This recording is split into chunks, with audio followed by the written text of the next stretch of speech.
What up, bros? Welcome to another Brograph Brocast. I'm Dave. And I'm Matt.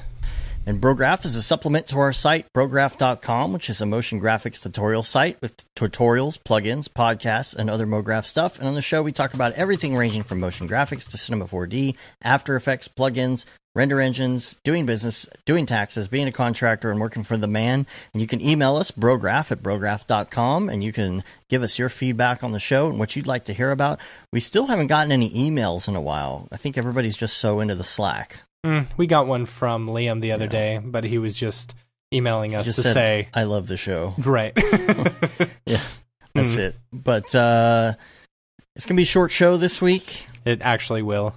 We don't have a guest. We got some stuff we're going to go over, and we got like one topic of discussion, and then we're going to roll out of here. We're trying to line up some guests for the next few weeks. But Slack, by the way. If you have Slack, hold on.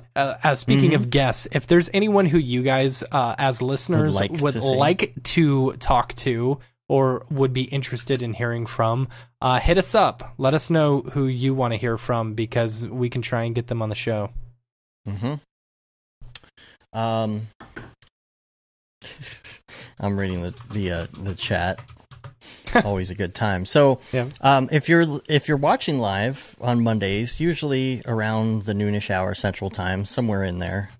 If you are interested in joining the live discussion, you can always chat with us on one of the various platforms that we're streaming to. Usually it's YouTube. That usually has the most people on it, and all of that comes into our super awesome chat aggregator on the stream, so we can see it.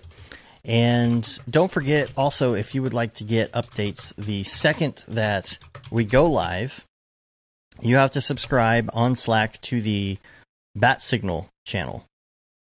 And on the Bat Signal channel, basically what happens is there will be an channel that goes out for the live stream, and that'll give you a notification on your phone or whatever platform you use to do Slack. And what some people don't know, some people don't realize, if you sign up for Slack, I think I need to change some of the defaults. I think by default you just get random and general. There's so much more, so don't just sign up. Or if you already signed up and you're like, oh, there's nothing in here, that's because you haven't gone to channels and looked at all the options. So we have a new Real Flow channel this week.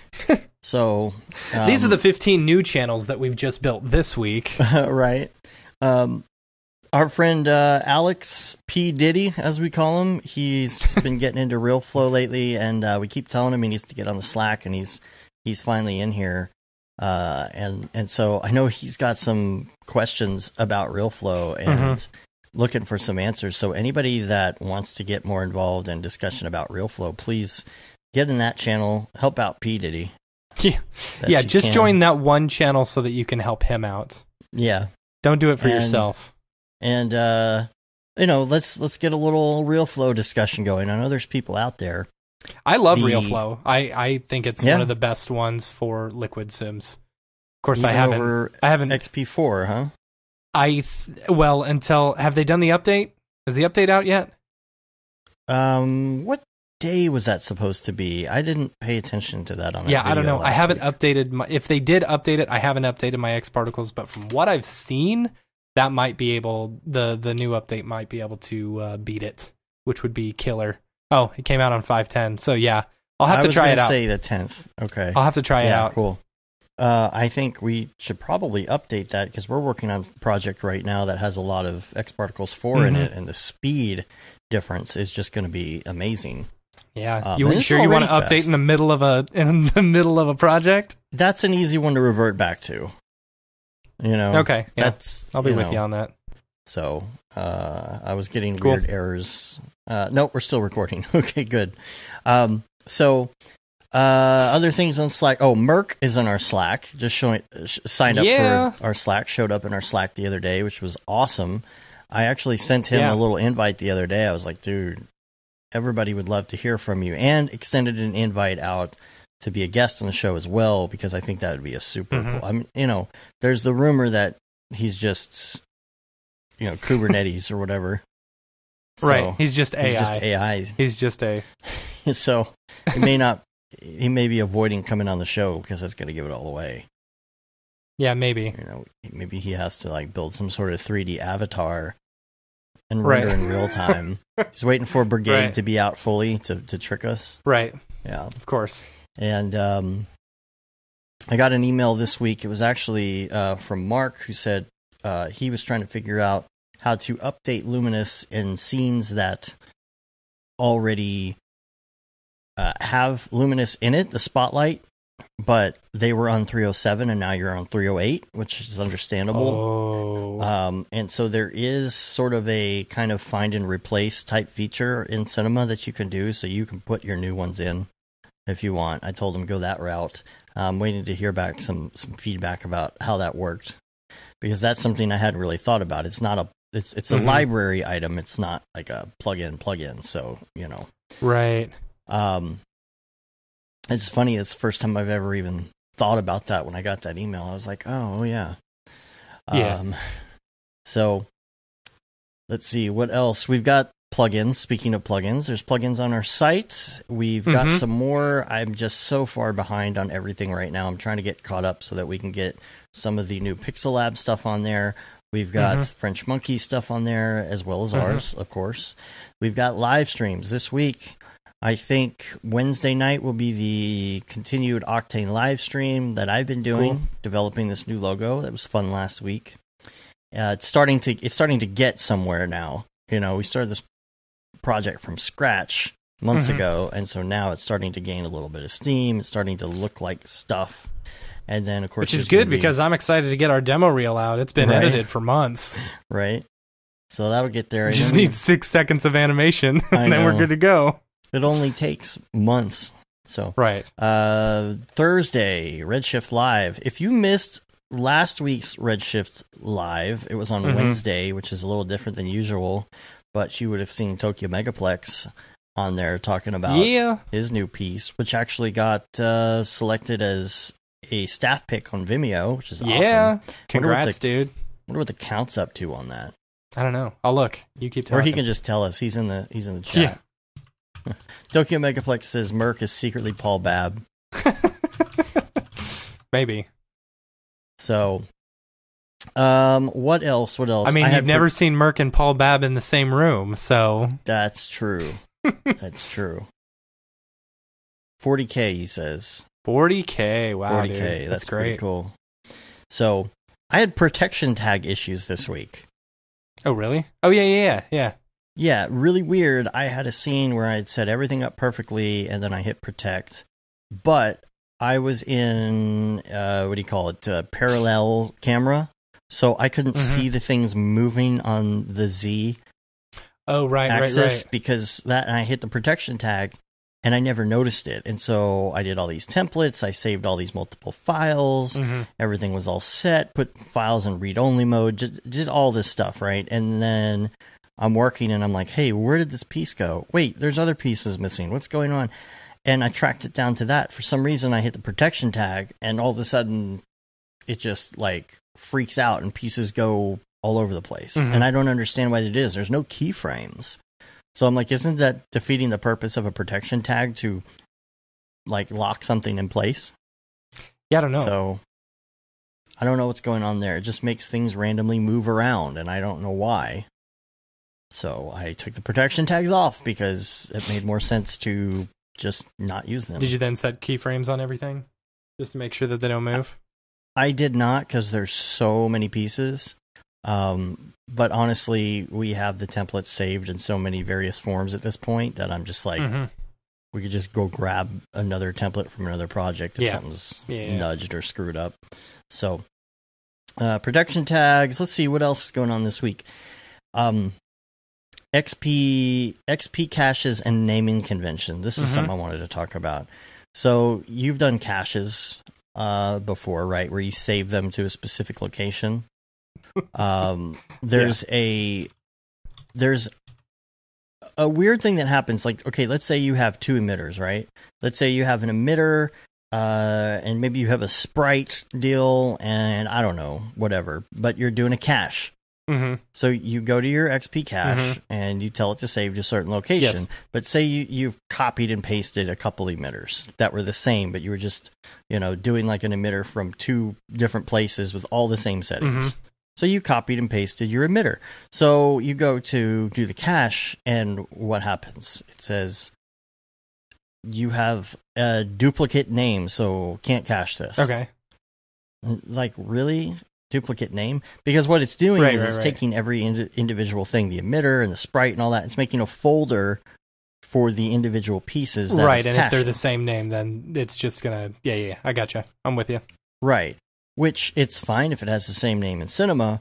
Why wouldn't it be easy just to say, okay, add a _01 to this because it has the same name? Why do you have to go through, you have to comb through and go change all of these names? Because I have a thing where I set up these emitters and I copied and pasted a bunch of them, and the sprites and all these different pieces and some different modifiers that access different things in different groups, and then I get that set and I copy and paste that, and then I make other changes with another version that's slightly different, but then all the naming is just the same because I've copied and pasted, but then I have to go in and change all of these names just because Why of the are cache. You copying and pasting and not just like control dragging?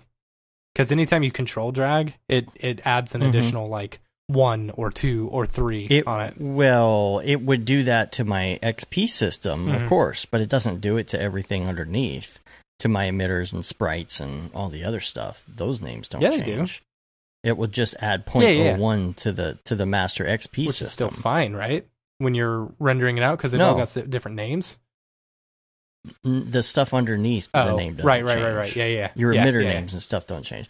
But I'm just like, on XP's part, on X Particles, don't you think they could just write a script that says add or assign a value? It's going by what you have named it in the scene, which I think is weird, instead of some sort of ID. Right. So it's just, so if you're doing that, just make sure that you're naming everything completely unique, or else you're not going to be able to cache correctly. What else? I learned about Windows startup stuff. I know that there is startup options on Windows, but I never realized, of course, because I'm still a Windows noob, that you can just hit the start menu and type startup, and you get the little menu of what's in your startup. Oh, really? Yeah. So it's actually, all it is actually a tab within Task Manager, right? Yeah. But it has the name of it, the publisher, the status, and this also has something called Startup Impact. So Startup Impact, you can sort, and you can say what has the highest startup impact, and you can disable certain things if you don't want them. Disable Microsoft OneDrive. Yeah, I did that yesterday. You saw Penny's issues with that, right? With in the Slack with disable Razor Synapse. Files and Cinema not working because disable they're on OneDrive. Skype. Right. I kind of leave Skype up, but like Autodesk is in there, and Adobe Creative Cloud, I guess has to be on. But dude, I got a bone to pick with Autodesk. Like, seriously, Can we not just get one uninstaller that will uninstall everything? No, I literally had to go through. I spent an entire day uninstalling stuff from Autodesk. All the little stuff here and there, and it's like, oh, it's so ridiculous. Have you seen, it basically just pokes holes in everything. Look, I got this stupid Akamai net session client, and that kind of makes me upset too, because I had to install this stupid Akamai uploader thing to deliver a file to somebody, and it installs in your Chrome. And when you uninstall, I immediately uninstalled it in Chrome. And of course, it's still sitting here running some Akamai crap every time I start up. And I'm just like, I hate Windows. And then there's 2 things at the bottom called Program that are enabled. I'm like, what are those? What is Program? And there's no way to see what it is. Yeah. You can't see it doesn't link back to whatever program it is. You can't say open file locations. It just doesn't. I don't know. And Windows just constantly just grinds my gears. So, what else do I have here? Okay, I continued my Sunday learning by continuing to work on that same scene. And so what I decided to do yesterday was take a break from the Mocha tracking stuff that I did last week in my special effects. I figured I would move over to the robot itself because I've never designed a robot. I'm not good at rigging. Okay. I don't know why I always have so much trouble with rigging.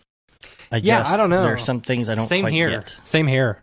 Like, I tried to rig a whole character just to see how easy it was, and it was, like, I could understand it and get the things to move, but, like, then the weighting on everything just looked real bad.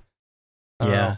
Now, luckily, I'm not doing skinning, so the weighting isn't as much of a deal because it's more about the individual robot parts. You know, it's all mechanical. So, I am going to use Merck's, what is it called? Turboform? Yeah. And then I started basically with my basic robot shape. I went through some reference files and figured out kind of how I wanted the legs and stuff to be laid out. And I just did basic shapes, put them together, figured out how to get the different joints and stuff working all together with it, and figured out how to do just a simple IK chain. I'm not doing any skinning stuff, but I got it working, and I got the wireframe there. Of course, I posted a silly dancing robot GIF on Slack, and so I got them working, and so now it's time to actually build the robot around the skeleton. And I started a little bit last night, and I got through some of the main torso, and it's looking pretty good. Of course, I'm doing a lot of greebly stuff and displacement, and it's pretty good, I guess. It's my first robot. I feel good about it being my first robot. So that's my next step. And then I'll hop back over. But it's my Sunday thing. It's my church now. It's my Sunday learning church. And so I'll continue doing that. I'm not really doing it live or anything because it's just like sometimes I just want to put my headphones on. And it's hard to model and make stuff live, especially when you're screwing up half the time and experimenting. If people saw me trying to cobble together that rig yesterday, they'd be shaking their head because I'm just not a character rigger. Never have been. But again, it's about going out of your way, like to like out of your comfort zone, doing something that'll, you know, hopefully help you when you get a gig in the future or you get a potential gig in the future and say, yeah, I can do that. Yeah, totally. So in the live streams I mentioned that Liam, by the way, he just got one of those emails. The wonderful emails. The show. Have you considered adding animation to your site? I really like your site. So you know what he did? I know what he did. He sent him his demo reel and said, "Can you create something like this?" Yeah, I think that's hilarious. I'm waiting to see if they actually reply. Well, we've got a Brograph Slack Kickstarter going right now to fund them like recreating something from Liam's reel. We're all like throwing in $5 to see. I think that'd be hilarious. All right, well, let's move on to Ravcock. What's your flavor? What's your flavor? So we got a lot of links today. We're going to talk a lot of links, and then we're going to go into a topic and some people's people, and we're out. Like I said, short show. Number one, have you noticed that things with 0 scale have problems in Octane? 0 scale, like it freaks out. Yeah. So it's like you have always said stay away from 0 scale. Yeah, if you take like even something simple like a cube and you scale it to 0, sometimes it'll freak out. Just at something 0. Sometimes if something is 0, it starts at 0 and it scales up, it will not scale. Like nothing will happen with that geometry. So you'll start rendering and the piece is missing. If you go to the second frame and then you start rendering from there, it'll be fine because it's no longer at 0 scale. And so I was having some trouble this week with X particles, and I realized I did 0 scale because I was using scale and not radius for my particles. Oh, right. And so I had them just kind of fizzle out and go 0 scale for a certain part, and it just completely flipped it out. And I was like, oh, that's right. So I had to do like 0.0001 scale, and then like the frame before it, just turn it off. So, yeah. Sage said Unreal does that as well. Like crazy, really? Massive. Yeah. Why is that? In the chat? I don't know. There should be a failsafe in there that says if it's 0, just make it not there. Right. Or something. What else? Ravcock testing the first embedded GUI controls. This is from Ahmed's Vimeo site where he's showing the new beta versions, alpha versions of Octane. So this is about GUI controls for nodes. So usually you're on a node and you click on the node and then you have your regular adjustments, right? Let's say you're changing size and scale and things like that. Well, he's embedding the numbers for those individual settings into the node on the node. So you're looking at the node and you see scale is 1.3 Y and X, and then you can take your mouse and just go to that setting and go up or down instead of having to click on the node, then go to your attributes manager and change it there. That makes sense. So check out the video. Yeah, that's cool. So he's just really paying attention to a lot of those little details, which is really cool. And the French Monkey, he posted the Genesis skin controller for Cinema 4D Octane 3.08. So check that out. That looks really cool, and it makes me want to get into that as well. I mean, I'm getting into the character stuff. I might as well get into some skin stuff check as well. Out that rig. Yeah, check out the skin. Lots of naked people. It's funny because you look at the stuff that he posts as advertising images for it, and like nipples and stuff are all blanked out. Yeah, don't want to get in trouble. He's European. They're used to that stuff. French Monkey, what's up? You're in the chat too. There he is. Nice. Yeah, dude. We were just talking about your nipples on your website. We're just talking about your nipples, French Monkey. Man, really cool looking. It's just I know that he spent a lot of time researching that stuff. I've seen all the stuff on I think Facebook, some of the tests and stuff like that. So let's see. That's it for Ravcock, really. We have a ton of links to talk about today, though. Number one, this is kind of something that arose from Tokyo Megaplex discussing where to get 3D people. Okay. I think we've talked about it before. I've kind of searched for it before, and I was like, oh, do we have a library somewhere we could access? Is there anything in the content browser? As far as we get people? People. Yeah, you know, those kind of 3D scans of people that you can put in stuff. Not necessarily posable people, because that would be other sources. There's many, and a lot of people use what is it? Is it Poser or Daz? Daz 3D. Yeah, Daz 3D. I think it's Daz that I think that the French Monk uses, right? I thought I saw Daz in that video, but I didn't know what it was. Sage says he knows places. Where is it, Sage? Where do we go? So that discussion happened, and Tokyo has his list, and then he got a couple other different sources. Billy's implying you need anything more than Big Man 02 from the content browser. Yeah. So the list is renderpeople.com, humanalloy.com, 10 spelled out TEN, and then the numbers 24.info. And let's see, 3ddigitaldoubles.com. Sage said AXYZ. AXYZ. Yeah. All right. I just wish, I kind of wish you could just buy a pack. AXYZ.com. We bought a couple for that little thing we did for Christmas, and I just wish you could get $100 pack with 1,000 people in it. That's my price point. XYZ design. No, not 1,000 people. That's too many. I would like 100 people for $100. That's like $1 a person. It's like $1 a person.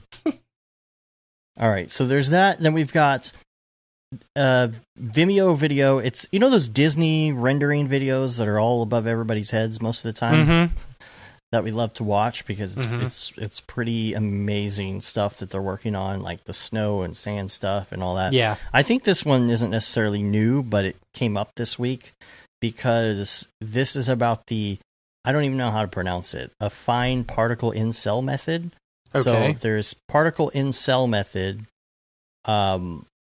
There's a fine, I guess that's how you say it, particle in cell method. Apparently it's something that is within Houdini, has been in Houdini, but you know, you do hear of, like when you're in RealFlow, right? You hear about what are the different methods. It's a lot of that is in RealFlow too. You have the different methods that you can use to simulate liquids. Gosh, I can't remember half of them at this point, but particle in cell. Interesting. But this one is not one that I have seen in any Cinema 4D plugins. I think this is like kind of a more advanced deal. I don't think it's in X particles or anything, but it's so accurate. That's the first thing that I noticed. Oh yeah. Like doing Jello and doing what else? The water There's looks wine. kind of meh. Yeah, but you should see the water, because my whole thing with water is that I always feel like it's too globular. Yeah. So they have kind of a sprinkler or a fountain head that's producing kind of a sheet of water, and you see it with all the other engines. It's either too heavy and it doesn't come out correctly, it's not weighted correctly, or you see all those weird bubbly things in there. Billy says sops, mops, vops, but there's also I don't know why I can't figure it out right now. My head is completely blank, as usual. I have a link to it here, though. I'm going to bring it up. So, what else is there? There's lava in there. There's some flaming the lava looked really cool. Things. Let's see. I'm trying to find it right now. Here it is. And this will actually have the names of the different types of flip calculations. RPic, APic. Flip. Yeah. Derp. Flip fluids and stuff. You got flip fluids. Yeah. And the other one is pick, and then APic is what they call this one, basically. So, yeah, that does look nice. It's that you don't have a lot of the stray particles. Yeah. You know? Like one of the things is that they do a piece of cloth and then they put ice cream in it. Oh, and that was sick. Falls, which is amazing. What they're showing on this one particular particle example, if I can find it, the water one. Here's the water one. It's flowing out. It looks correct. It just doesn't look blobular. Flip fluids always look blobular to me, and I always feel like it doesn't look right. And then there's the one after that, after the water, shows with flip, you still get like stray particles going everywhere. And every time I run a sim like that, I'm like, well, that wouldn't happen in real life. You wouldn't have them like spraying out in the middle of nowhere with just sand or something. It doesn't happen that way. And so this just looks super, like, completely natural to me. I think, again, this is something that's probably been in Houdini forever. You know, but yeah, APic is implemented in SideFX Houdini since version 15. It's called Swirly Kernel in the Flip Fluid Solver. Yes, I remember seeing that. Wow, it's gorgeous. Yeah, I'm like, why can't they bring that to cinema? Because I would love to mess with that. It really looks like it's gonna be the way of the future. 2 years ago, way the future. I hadn't heard of it because I'm not a Houdini person, and I'm barely even into Sims at this point. So, anyway, the Slack has a channel called Make Windows Suck Less. If you listen to the show, we came up with that kind of on the fly in the show, and there's always great resources in there. And the one that I installed yesterday that I really like is called Quick Look for Windows, because coming from Mac, I always want to hit the freaking space bar to quick view anything and just say, oh, let's look at this picture. And just, you always have to double click on it and it opens. And sometimes it says, what program do you want to open this in? Or it's Photoshop and it has to sit there and open Photoshop to view it. And I'm like, nope, I just want Quick Look. Now, is this any better than Seer? Have you used Seer? I don't know. Is it like Seer? Yeah, like, S-E-E-R. Seer. Now, this one's pretty great, but I don't know what Seer does. But there'll be a link to that in the show notes. And, of course, EJ wrote this in the Slack. Rick and Morty is getting 70 new episodes. We just had to throw that out there. 70. They're going to be in syndication after that. Yeah, so dude. It's super exciting. That's awesome. I'm glad they finally worked that out. You know, what's his name was able to get some serious like money from that. Scarilla. Yeah. All right, and this is also a little bit off topic, but somebody posted this, I think, in random this week, and Google did that demo of an assistant, like a Google Assistant making a phone call to a real person. Yeah, that's scary. Yeah, that is. Like I'm getting to the point now where people are calling and leaving voicemails and stuff, like they're robocalls, but like they're recordings of robocalls of real people, so you don't know whether they're like legit or not. Right. You know, they're doing everything they possibly can in order to fool you. That's well, I scary, always start talking, knowing that like I could say, you know, hey Siri, call my haircut place and have them schedule something. Oh geez, now my phone's you don't know what off. She's saying to them. Yeah, exactly. You don't know what she's saying. Yeah, she can barely understand me, let alone I know, right? You know what someone else is Siri. saying. No, it won't be Siri that does she's it. Siri's horrible. The worst. Yeah. If you're watching Silicon Valley right now, it just makes it even more scary. Oh yeah, I'll need to watch it. So the next item in the links is a Unity thing. Okay. This is interesting to me. I don't know much about it, and I just saw it. And one of the things that I think of with Unity is, do they have something that's kind of like Mograph, where you can do clones and stuff like that, and primitives. Is that this ray marching thing?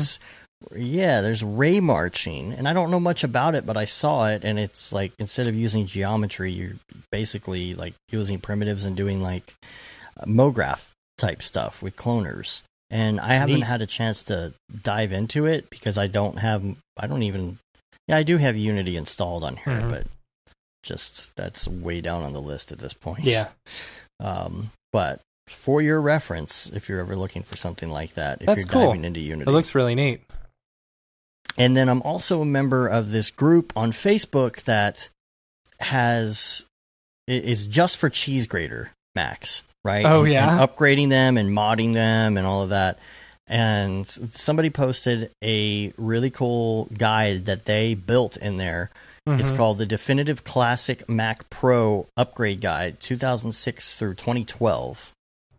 Jeez. And so it's just everything you need to know about that. He's still kind of spot checking it. He's getting people in the group to check it out, but there'll be a link to that. So like, if you want to either upgrade what you have or maybe take something old and start using it again or whatever, check that out because it gives really good tips.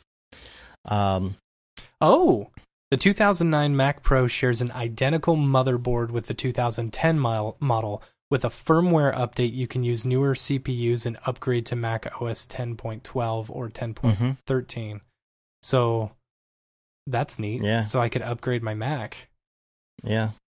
Get some more mileage out of it. I'm telling you, man. I mean, I still use mine as a server. I don't really work on it anymore, but I use it as a server. I use it to export a lot of video stuff and all that, and it's still great. And it's 9 years old. Yeah. So, I mean, just think about what it takes to have a 9-year-old computer that's still running pretty dang strong. Yeah. I tell you, I don't have any 9-year-old PCs laying around. That's well, true. you didn't have a PC 9 years ago. Well, I still had some PCs kind of sitting around. Look at the render nodes that I bought. A few years back. Yeah, but you turned one of those into a machine for your daughter. Yeah, an Oculus Rift machine. Yeah, only because I had a nice 980 Ti to put in it. But, right. That was in your Mac that you weren't using. Yeah. There's a great Game of Thrones Season 7 breakdown that is similar to the one last week with Lost in Space. I love VFX breakdowns. They're so cool. Yeah. It's like they like watching this stuff. It makes you think that like you can actually accomplish this. Right. Like watching TV shows and stuff that are just so ridiculous. It's and so intricate. You're like, how in the world would you do that? A few years ago at NAB, I saw what was his name? What's his name? Gareth Edwards. Speak at the Adobe booth. It was so funny because the Adobe booth was so tiny, back then. Like in comparison to what it is now, it was probably about the size, maybe a little bit bigger than the Maxon booth, But like he was up there and he was speaking about his movie Monster or Monsters or whatever, and I was maybe one of 6 people sitting in the audience, and like who knew that he was gonna blow up like he did to go and do like films like Godzilla and Rogue One, Mm-hmm. And it's like he was showing off just simple ways of taking 3D stuff and then, building it into your environment, and he made it look so easy. It's like, I don't know, these breakdown things are so cool. It's a lot like that.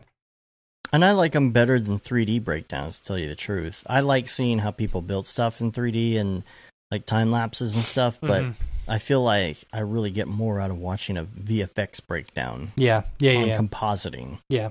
So. And David Ariev, there's an article on New Orleans videoservices.com. That's an interesting name. An interview with 3D motion designer David Ariev. So check out that article. And then there is a great link to a Guardians of UI. So this is Territory Studio talking about Avengers Infinity War. Oh, man. Have you seen it yet? No, I haven't. No spoilers, but man, I think this one and Thor Ragnarok are probably my favorite ones that of the whole Marvel Cinematic Universe. It's so good. Ragnarok seems like a made up word to me. Every time I hear it, it sounds like you're saying something backwards. Or something, or like is it an acronym for something? No, like Rafflemau, right? No, it's Norse mythology. Ragnarok is a series of future events, including a great battle foretold to ultimately result in the death of a number of major figures. It's Norse mythology. Sounds fake to me. Wow. All right. All right. Ragnarok so is like the Norse rapture. There you go. Their equivalent of it. So, but man, have you seen Thor Ragnarok? No. Oh my gosh. No, because I'm behind on the movies, and so now I have this chart. And yeah, I'm trying but you to don't watch really. I don't think right you order. need to. I don't think you need to watch. I've seen all the. I don't think you need to watch all those. Guardians, but yeah, I don't think you need to watch anything else to enjoy Thor Ragnarok. Like I'd seen maybe half. I've seen the first Thor movie maybe once. I didn't see the second one. I didn't see the second one at all. Yeah, I'm really behind on all that. Yeah, the third one, like, you don't need to know anything really, like because they don't have any details for any of the other movies. I don't think. And I haven't seen Black Panther. Yeah, I haven't seen Black Panther either. I need to see that. It's on my list as soon as it comes out on Blu-ray. See, Sage says you need to see Ragnarok and maybe Black Panther to enjoy Infinity War. I didn't see Black Panther, but I enjoyed Infinity War. Like I was able to. I don't know. Billy says you don't need to see any Thor movies other than three TBH. To be honest, yes, it's true. It's totally true. Okay, TBH to be honest. To be honest, yeah. I'm not hip to the kids' lingo these days. Yeah. Raid Zero says you need to see Justice League. I do need to see Justice League. No. I need to see all of the things. No. I mean, why not? Why not? All right, let's move on to some email social. This is from TMD in the Slack channel. He says, I'm in a Dutch videographer Facebook page. Mm-hmm. I don't use After Effects all that much, but if I understand correctly, someone made a database where you and others can store expressions. Because AE doesn't store them. Anyways, it's free and you can check it out here. It might be useful. exdb.filmage.nl/user/login.php. You need a login in order to log in. Or you need to register. Yeah, but I think you can sign up, right? I don't know, maybe. I clicked on it and I noticed that too, but I thought you could register. But that's really good because have you ever tried to find an expression to do something? Oh, yeah. It's kind of just a mess. Even expressions that I've already written.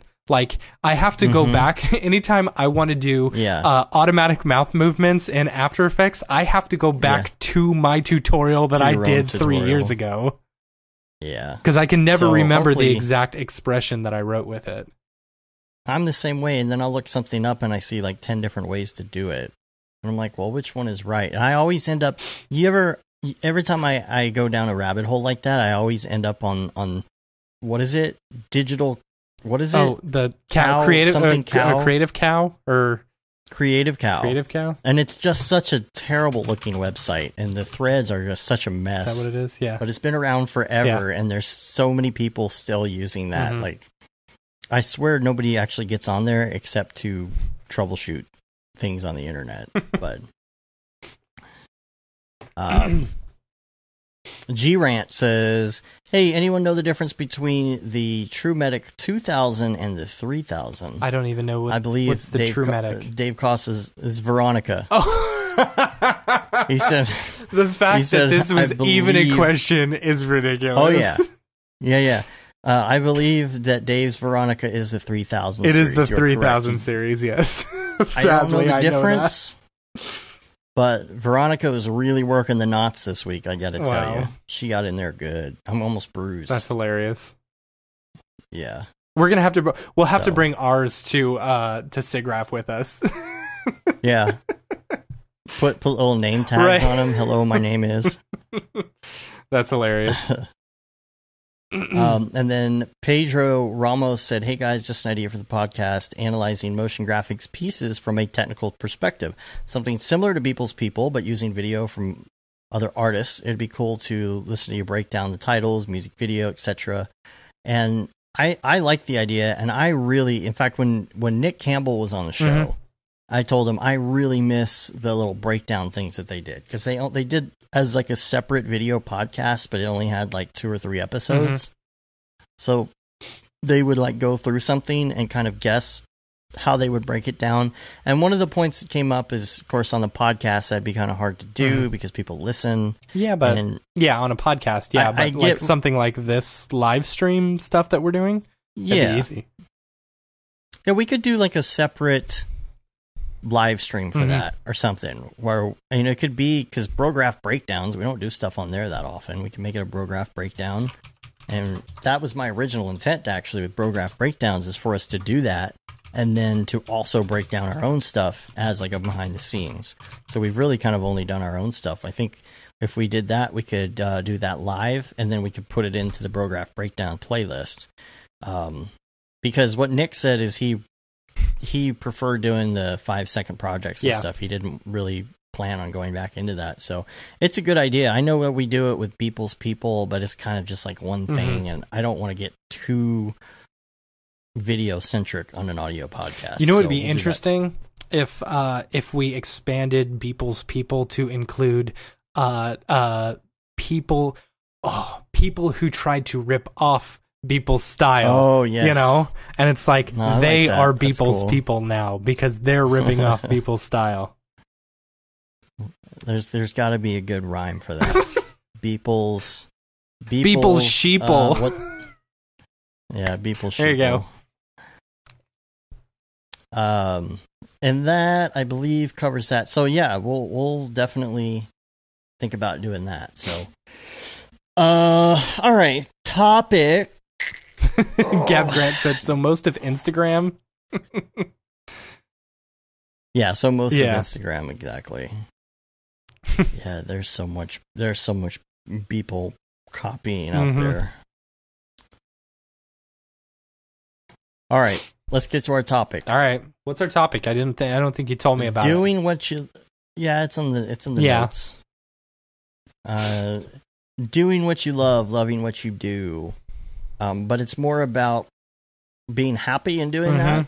And making money doing what you love, but is it possible? Is it worth it? Because I hear people saying, "Oh, just do what you love, and the money will come." That's different. Okay, I don't like people who say, just do what you love and the money will be there. No, it's you. If you do what you love, you'll have to live a certain lifestyle, which you may not, you may or may not love, like. Exactly. For example, like you can be a starving musician, a starving artist musician who loves playing gigs every night and, going to the bar and hanging out with friends and stuff and making $150 most for playing a gig, every night. And you'll live very poorly, you'll drive a beater car, I'm speaking from experience because this was my life back in the day. It's funny you say this because I literally have this as the example. Yeah. So it's like if you want to live a certain way and just, be happy, do whatever you want. But so do what you love, right?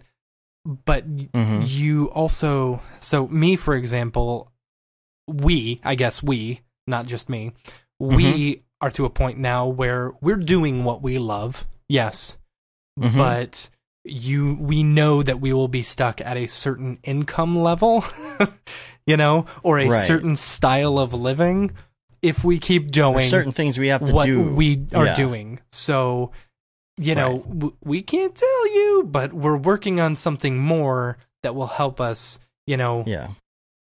get to a higher level and still do the things that we love. So what I'm trying to say basically is like doing things. Yes, you can do the things you love, but if you have a mindset of like, oh, I'm just doing what I love, the money will come.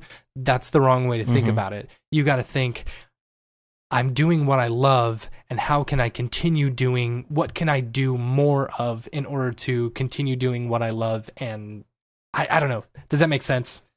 But I feel like I'm going a balance too. Brograph Studios. Because like French Monkey says, the money will come. But the thing about it is, at what point are certain things not worth it? Like my example, which is the same as yours, is the starving musician.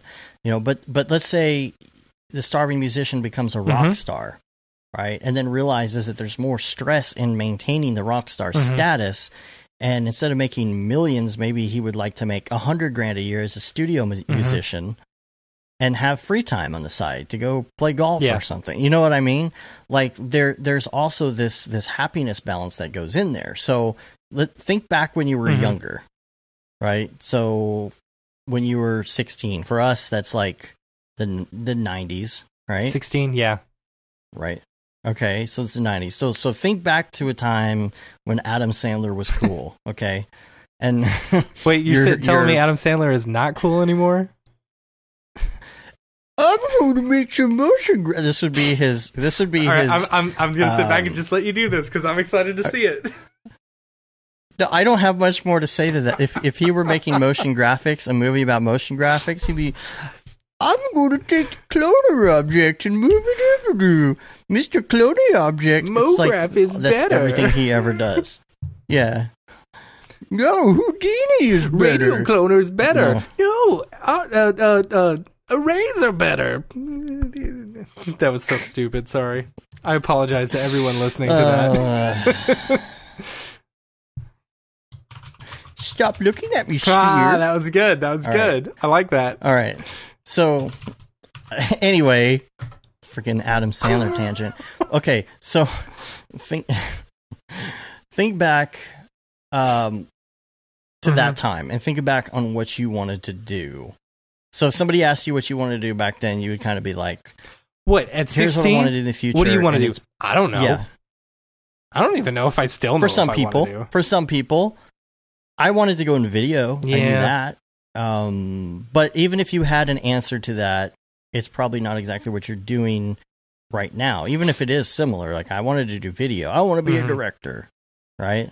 Well, I'm not a video director. I'm not directing movies, and nor do I have any desire to do that anymore. I do. I still have a desire to do that. To direct movies? Yeah, exactly. Yeah. I want to direct cartoons or short films or, full lengths and stuff like that, but I can't do it. I don't want to do it right now. I don't want to live poorly and do it, Right. If I'm going to do it, I'm going to do it right. I would say that most people probably aren't doing what they thought they would do at that age, and maybe you are, and that's great, but like a lot of us don't know where we're going to end up in the future, and I love what I do, but like you and I didn't even know what the technology was going to be when we got to this point. We couldn't even dream up that we would be making animations on laptops that were high quality. Back then, like that was unheard of. You could barely do anything with video with a standard laptop. So there's a point where I was also that I thought I was doing what I wanted to do, but you and I were working for the man and we were doing animations. It's like we were doing the thing we wanted to do, but just not in the right way, right? Like if when I was a kid, I wanted to be in video, but I also loved animation. I watched stuff on how 3D animation was made. I couldn't even fathom. I was in second grade. I had no idea how to get to that point. And if you would have told me then that you would be where I would be in 2011, I would have thought like it was the coolest thing in the world, making 3D logos and listening to music and totally all day and podcasts and all that other stuff. But we were doing that stuff, but I wasn't happy. I'm pretty sure that you weren't at the time either. Oh, when we were working together? Yeah, making crappy 3D logos. I mean, the work was easy, and the work was fun when you didn't get upper management involved. Right. When you got to be creative, that was cool. You get a good project sometimes. Me getting laid off was probably the best thing that ever happened to both of us, you know, because it totally changed the direction. Like I probably would have been happy staying in that job for a while up until, something eventually happened to Brograph and stuff. But something has to something has to push you in that direction, and I think that pushed us in that direction. It always seems like for a lot of people who have success stories, there's an incident or a thing that just you can't take it anymore, and it's time for you to do that thing you wanted to do. But totally. We both met for the first time, and immediately we're like, well, someday we should totally do a tutorial site. I've been thinking about that. You've been thinking about that. We both said we would someday love to speak at the Maxon booth. That was like our thing. Like it's funny. Like we always put it's the stupid. it's the what is it? The wish the secret. The secret. That's what it was. Yeah.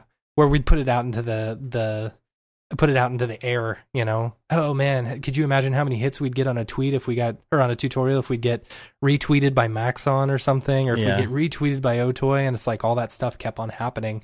Oh man, it'd be great to speak at Maxon, It'd be cool if we were on the sidebar of the links on Reddit. Yeah, exactly. Yeah. Sage put us up there, and it's like, I don't know, like I'm not saying we're successful in any way, shape, or form, but we got 19 people watching us right now.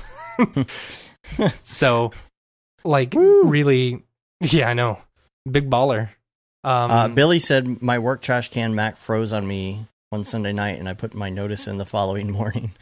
There's more to that story, obviously, but weird stuff leads to better opportunities. Yeah.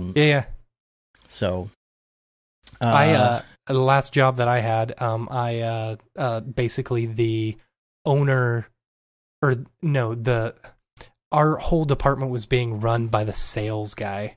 Yeah. And so he said, I overheard a conversation that said, if they don't pull this off, this big job, doing 3ds Max and V-Ray, two things that I only just knew a little bit about. Well, I knew plenty of V-Ray, but I didn't know a lot about 3ds Max. They said they were going to fire me, and I walked in and I was like, all right, I'm giving my 2 weeks. Yeah, peace out. Take care of it for you. Mm-hmm. You and I, though, we literally created the job that we wanted. Mm-hmm. What we wanted to do with the tutorials, what we wanted to do on a daily basis with our own company. And it's not an easy thing to do. It takes a really long time. Easy. It's still not easy. No, but it pushed us in the right direction, and we just decided to go out and do it, and things started happening. And yeah, you're right. It is kind of like the secret, Yeah. And it's not. It's it's fun some days. It's not. Some of it's not fun. Like when you're slow. And, you've got work coming in, or you've got invoices that are late, or and you need to make payroll and stuff. It's not fun. It's not fun. That's the part of the job that you have to begrudgingly get through, in order to do the things that you like. What I consistently think of is the fact that people say, do what you love, and everything's just going to work out like perfect, or that's what they make it sound like. But it's like, well, you may do what you love and make money for it, but are you going to be happy doing what you love? Because you can still do what you love and not be happy. Maybe you get to that point and then you're like, oh, I thought this was going to fulfill me, but maybe you're not happy because you don't have enough free time, Yeah. Maybe you don't have enough time to even spend the money you're making because of it, Yeah. Or you can't have a social life, or you're living to work because you love work so much, but that's fine. But like, if that's all you want to do, so maybe you're doing what you love. You're not making enough money. Some people do what they love and they don't make enough money. Yeah. Which is also a problem. In the chat, Ina Dow, I think I said your name correctly. They said, isn't it really about being your own boss? And like, to that point, yeah, for us, totally. It was about being our own boss. For others, they may be happy doing what they love, working for another company, like not having to deal with where's the money coming in and stuff like that. Sorry about that. Windows just decided to reset for no reason, And I'm glad that it's that's updating. not the computer you're on right now. No, I actually chose for it to do it. It's my Slack machine. It's the the machine that I use for my Slack and my calendar, which is funny because it's a Mac, and that's all about all it's good for. Yeah, I mean, I don't know. But when you look at happiness, though, some people, in order to achieve happiness, they want money, or they want family, or some people choose religion to fill that happiness void.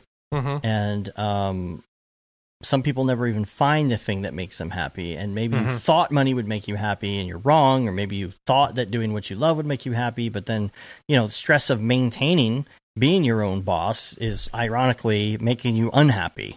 The half of the day that you spend working on paperwork in order to then go do the things that you want to do for a living, to do the part that you love, you end up running out of time.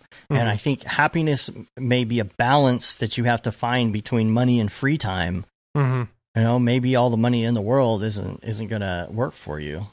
The cliche "money can't buy happiness" thing. I think it can. I think it can, certainly up to helps. a certain point. Yeah, it certainly helps. Yeah, I think millions of dollars certainly help. Like I would love to travel the world, but I can't do that without money. Right. So, I mean, you can buy some. You can hitchhike across Europe or something, but yeah, it's gonna be rough. Kubernetes. You guys are hilarious. Raid Serial said Kubernetes makes me happy. Billy says money can buy you Kubernetes. So I gave you this starving musician, or we both gave the starving musician analogy or whatever. So coming back around to the childhood dreams thing, though, like I personally wanted to do video and animation, And again, I never really imagined that it would happen out this way, because there's no way to imagine that back then. So working for the man didn't make me happy, even though I would have killed for that as a kid, like doing what we were doing. Yeah. And I had the skills and the job, and I wasn't happy. So I guess my solution is to make yourself a job that uses those skills, but then also fits your lifestyle and makes you happy. So it's not just like financial, but like however everything works. We had those skills in 3D, and we were technically on paper doing what we wanted to do, but we had to find a different way to utilize the skills that we already knew we were good at. So, people were surprised when I quit my job. I don't understand how they didn't realize I was miserable, but I was miserable for a really long time, and I kept doing it because it's like, I have to pay the bills, and you were already gone, and I was pissed off about that because you got laid off with no warning, and like, we were on a really good path, and we worked well together, and I had not the best salary. It was an okay salary that I had worked up over the years. Beautiful office. You had a good office too. I did. I don't care about that anymore. Right. Like, all I need is a laptop and a desk, and a mouse. And a widescreen monitor. I don't even do that half the time. I sit in front of this monitor when I actually sit down here instead of like at Starbucks or something. I'm like, yeah, this monitor is the best ever. Yeah. Yeah. See, I got Skype. I got a web page. I got my Audition all in one thing. Like, and I can see it all perfectly. And you can do the little snap thing. And put. And I don't know how I would live without these. Oh man, the ultra wide is the best. Yeah, but everybody, it's so weird because everybody thought that I was happy at that job. The people that were there. That's why it was like such a like threw a wrench. I don't and think they were so anyone surprised. was happy at that job. No, nobody was. But they were surprised when I put in my notice. And they're like, wait, what? Wait, but you're what? Like some people actually laughed and thought it was a joke that someone else was playing. Yeah. Like a manager was playing on them. He's like, no, I'm actually serious. Yep. And you got that job because I turned down the job that I was like, so 3 months after I got laid off. Well, I'm talking about the Oh, you're talking about the next job. At. Okay. Yeah. The next job, you did get me because you turned it down. And I was like, I want that job. I want to get out of here. Yeah. Yeah. I'm so ready to get out. But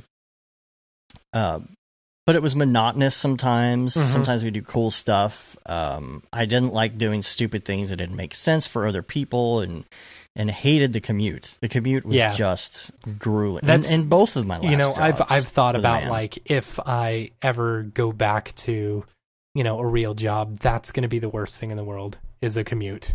When your commute, and no, there's no way. When your commute is from the bedroom to the den or something, that's the best. Yeah.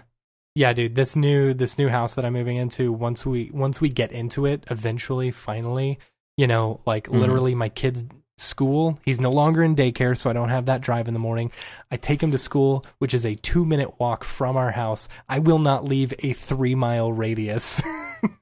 It's going to be amazing. Yeah. So I guess solution, there's always like, we have these discussions and we're like, what's the solution? I don't know. I don't think it's each to their own, to each their own. Each to their own. But what you want to Raid Zero, I will do Brograph cribs. Yeah. What you want to be happy though changes. Yeah, but like, what is happiness to each person? To us, to me and you, it's success. It's to be able to, afford the fun plugins and toys and stuff like that, and be able to not have a commute and still spend time with our families and still make the same amount of money that we've been working at any job, or presenting at these places and stuff, getting our names out there and stuff like that. That's all success. That's happiness to us, right? To anyone else, it could be I just want to work a regular 9-to-5 job and not get paid a salary, not have to work extra hours, and be creative, and to be able to create to be creative. Like Barton's got some people working for him at ABC who I'm sure are super happy. That's a great place to work because it's a great life, balance, work-life balance there. And he believes to come in that. Yes, exactly. Yeah. You may want to go work for a place and like, that's what you get to do. Or you may want to go work for yourself and work extra hours and be cool with that and stuff. You don't have to worry about where the next paid role is coming from and all of that. Some people just like playing music on the weekends, and that's how they live, to each their own. But you can't say, well, I'm an animator now, so I guess I'm doing what I love. Done. Right. You might not be happy, so. Yeah, exactly. Like, I'm like, to me, what I would love to be doing is technically not what we're doing right now. What I would love to be doing is making cartoons and making funny videos and stuff like that. I mean, yeah, we did technically do the one for Christmas, right, and that was really fun to do, until it was stressful. Then it wasn't fun to do. Well, then you need that extra income so that you exactly can do that for fun. See, and I'm not the best at rigging. I'm not the best at fur. I'm not the best at this stuff. But if I could put the team together, and I had enough money in order to do that, that's where I want to be. And I'm still working my way to that point. Soon, my friends. Maybe. Okay. So again, you can forge your own path, right? Yeah. And totally. you can work super hard and get there, but you also have to think about forging the balance part of it too, as a separate path, because you might get somewhere and not think about the balance. You might be like, okay, I'm going to go do this thing to be happy. And you go do that. And then you realize you didn't forge the balance on the way. And then you get to the end and you're like, well, I'm not happy because now I don't have the balance. And now I got to start over.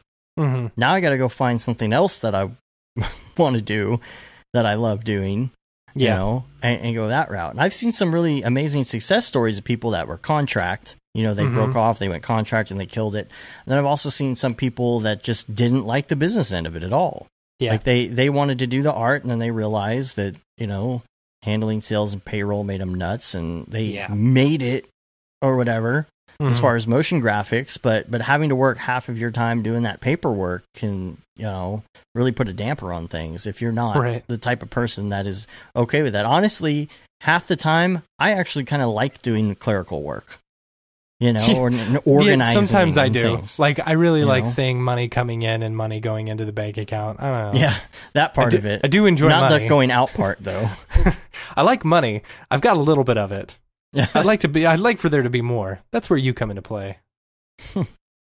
Yeah, exactly. Raid Zero said, work 6 months, Las Vegas and Disney World for the rest. That's my balance. That is totally my balance. Yeah. There you go. So it's possible to make your own job out of thin air, but you got to have discipline. You got to do a lot of work, especially in the beginning for years. But you have to take time for yourself in there, and you go crazy. And I always feel like I'm never doing enough. That's my issue. And sometimes I'm not doing enough. Sometimes I am lazy, but it's always been my deal is like, I'm not doing enough. I'm not doing enough. I should be working more. I should be working right now. I sit down and watch a movie. I should be working right now. And I'm also easily distracted by memes and stuff. So, it's like, here's some dank memes. Oh, wait, I should be working. I've recently had like a stint of, unmotivation of, like not being able to get myself motivated enough. Like, it's rough. It is. Yeah. And the projects that we're working on right now are cool. They're fun, super cool, and they're fun. But sometimes and you still can't get into it, and sometimes you still can't get into it. Yeah. But then you sit down, and after like an hour of not getting on Facebook and not doing anything else, and you got everything. It's like, for me, like, so much has to be perfect. I have to have a fresh thing of coffee, and I have to have this, and it can't be too hot in the house, and the phone can't be ringing, and I can't have to stop and start a whole bunch to go to a meeting. And then once I get into that first hour, then all of a sudden, like, the distractions have not hit me for some reason. Then I'm locked in. I'm like, no, I'm not getting on Facebook. I'm not stopping. I'm not going to the bathroom sometimes. Like, no, just keep going. And then I'm so far into it that I don't want to stop. But still, then at the end of the day, I'm like, if I wouldn't have stopped and take that hour nap, I could have gotten a lot more done. Right. And that would have gotten me ahead on the render, which would have had me ahead tomorrow. Right. And I shouldn't have gone out tonight. I shouldn't have taken the weekend off. I'm not delivering. I'm not shipping. I'm overpromising to myself and other people. And I end up working around the clock to compensate for what I feel are my own inadequacies sometimes, when maybe I'm being a little bit hard on myself. Yeah.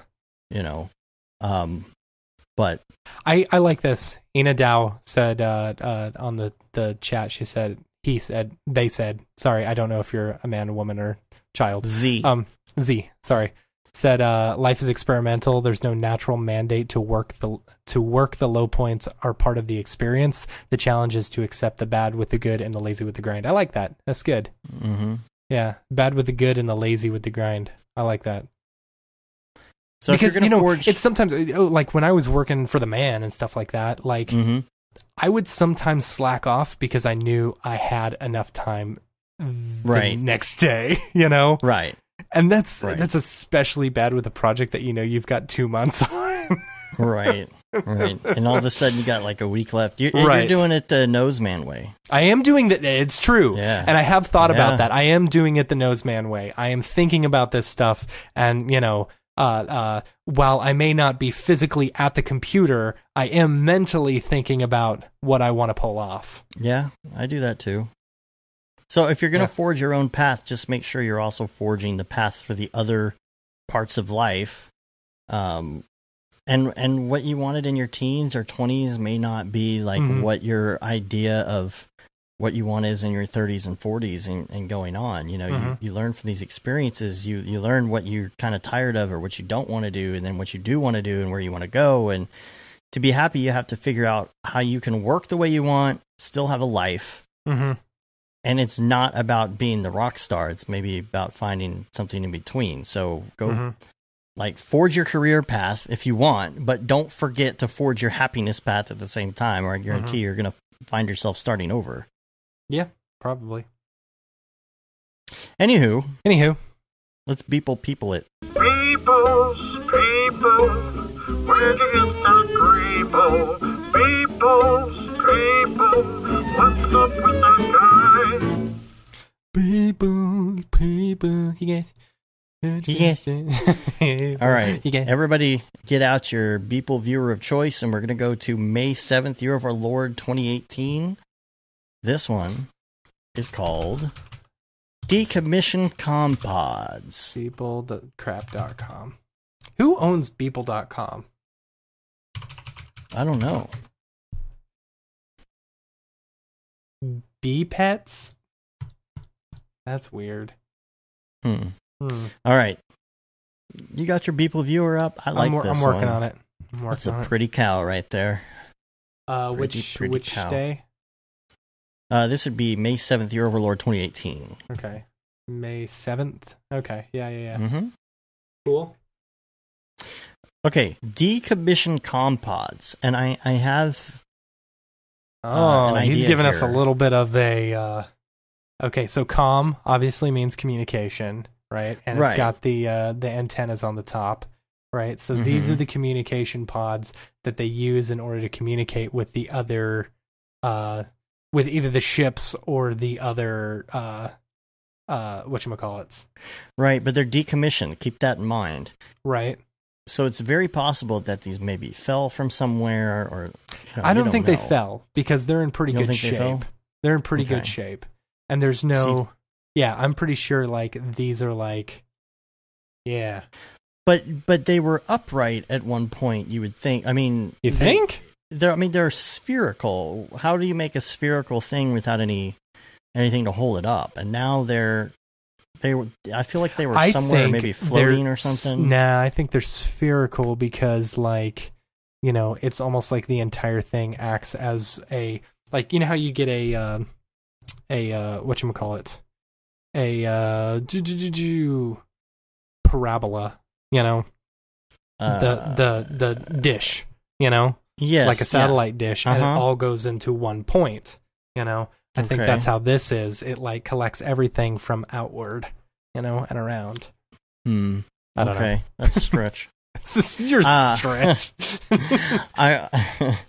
It's all a stretch, isn't it? The texture on the hose thingies looks really cool. Yeah, I like that. And I really like the cow. I feel like the cow's shininess. Shiny! The hippin' and the hoppin' and the jello and the pudding and the... Don't say it. Shiny! Okay, so I really like the shine on the cow. But here's my thought. My thought. They're decommissioned, so I think they're being used for something else now. I think that on this planet, my thought is they're gathering methane. Okay. Hence the cow. And you see like the little canister down there with the, like a propane tank. Right. I'm maybe there's something going on here. Okay. So here's another theory. This is the first thing that I thought. So you got the cow there, right? And I think it's a little cow, or it's temporarily a little cow until they decide to make him a big beeple cow. Right. Oh. And so off screen, what we're not seeing is a giant cow actually being milked by one of these decommissioned communication pods. They're being are they being milked, or are they being? Oh man, I don't want to know where the tube goes. They're being milked for methane. Right. No, they're being milked. And they're decommissioned communications pods that have been refurbished and repurposed as milk pods. Thank you, Billy. Yes, milk pods. Milk pods? Yes. I don't know, man. You think the milk or the methane is more useful in this society? Well, I mean, I would think the milk. Definitely the milk. You need the milk for cheese. And whoever owns the cheese runs the world. You have to have cheese? Yep. Okay. All right, to be continued then. Now we're going to go to May 11th. This is called 10 terabytes. This is a cool one. So 10 terabytes. That's not a lot. It's not a lot, but if we're talking about the future, this like dystopian society or whatever is going on here. Things are a little bit different. I mean, Amazon is in a freaking crate, basically, Right. So, I feel like maybe these are data transport ships. Okay. And each crate holds a certain amount. How many crates are there? 3, 6, 9, 12, 15, 18, 21, 24, 27, 16. 30, 33, 36, 39, 42... So divide that 49, and then you got your answer. 49 divided 10 terabytes divided by 49. So that's how many are in each one. So that'll help us continue this. Get our data straight for this. Yes, but book. Maybe Terra like is like a more of like a hint. Oh, it's okay. It's like Terra because they're terraforming. Terraforming, right? 10 and bytes. That means this is food. Oh, that's good. See, yeah. This goes back to the cow that's holding all the cheese. Oh, okay. So this is the cow's cheese. 10 terabytes of cow's cheese. That's a right. Stretch. Exactly. That's a stretch. All right. And then the last one, this is a Mother's Day one. Oh, this is called... I'm surprised you're not doing Rule of Thirds. 13th. I thought Rule of Thirds was beautiful. Yeah, Rule of Thirds is good. We can't cover all of them, All right. Rule of Thirds has the pig split up, I mean, yeah. I don't know what else to say about that. That's the problem. I think it's don't beautiful. Have any theories. Reminds me of The Cell. Remember The Cell? Do you think... Oh, gosh. Yeah, I know what you're talking... Oh, man, that was so weird and creepy. There's that guy. He's always on the phone. That's Beeple. I'm telling you, that's Beeple. I think it's Beeple. I think that is actually like... How many bytes do you think they're dividing up the bytes? Maybe. Here? That's only like... the head is like 1 megabyte of pig. All right. Anyway, back to the Mother's Day one. This is May 13th. It's called Mother. And I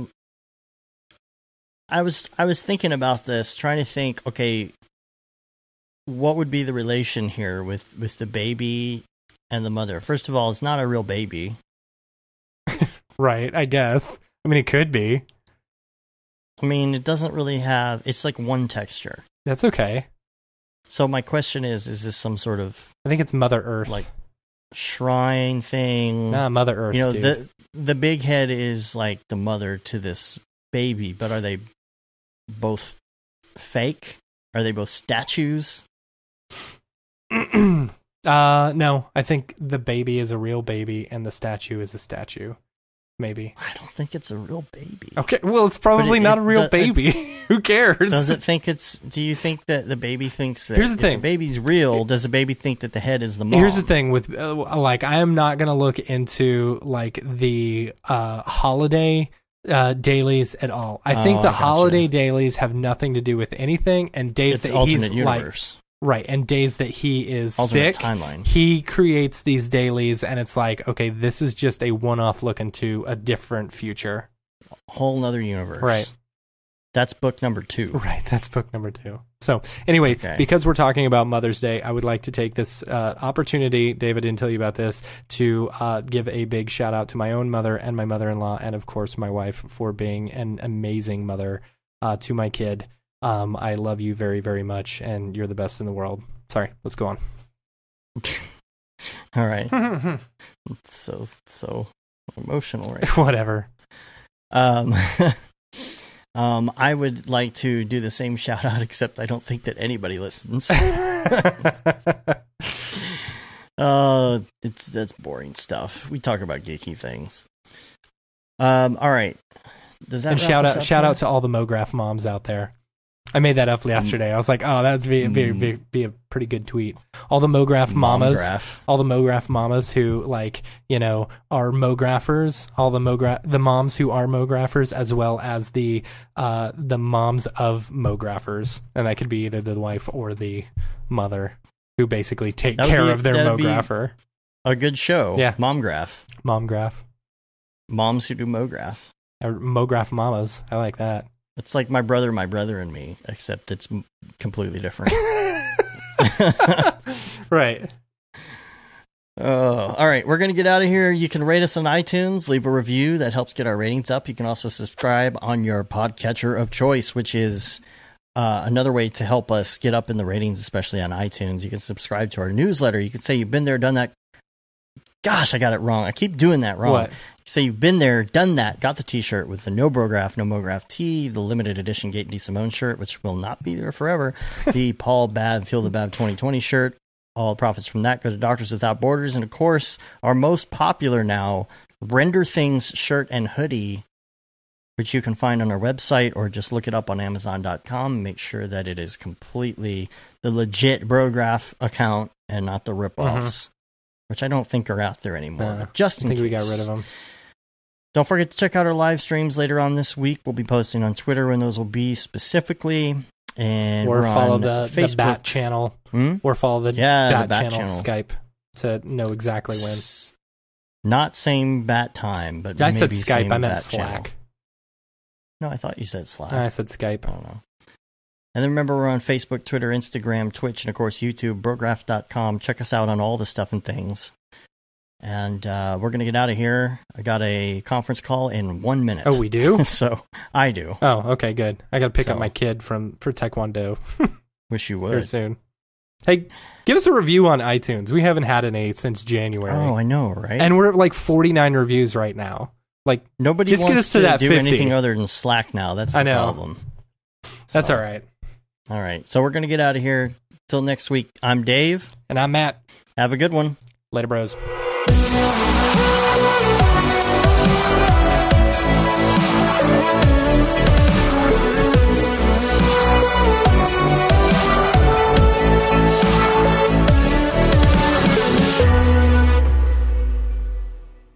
It's pretty good, I guess.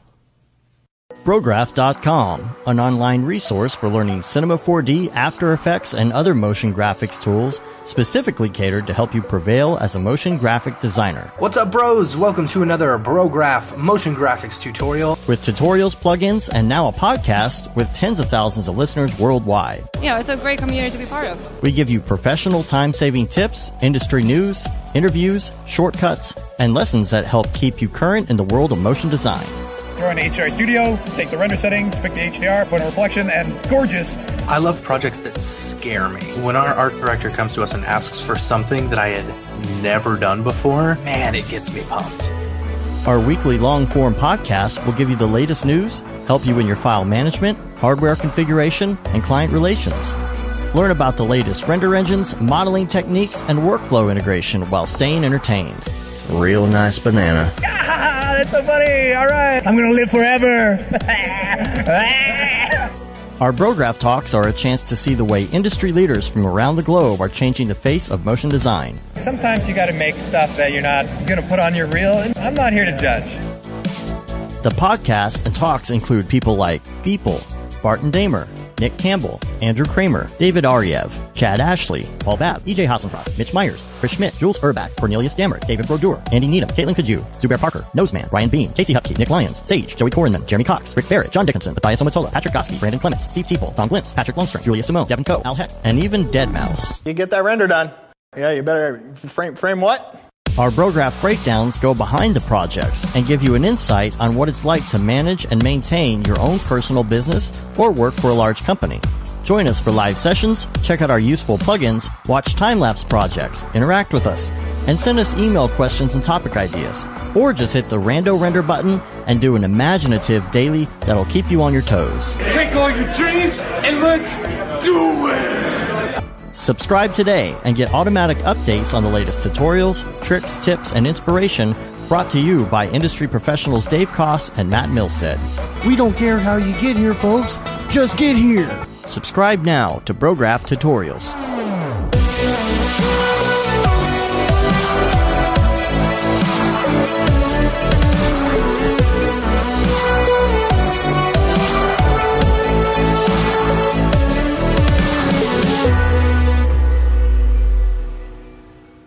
It's pretty good, I guess.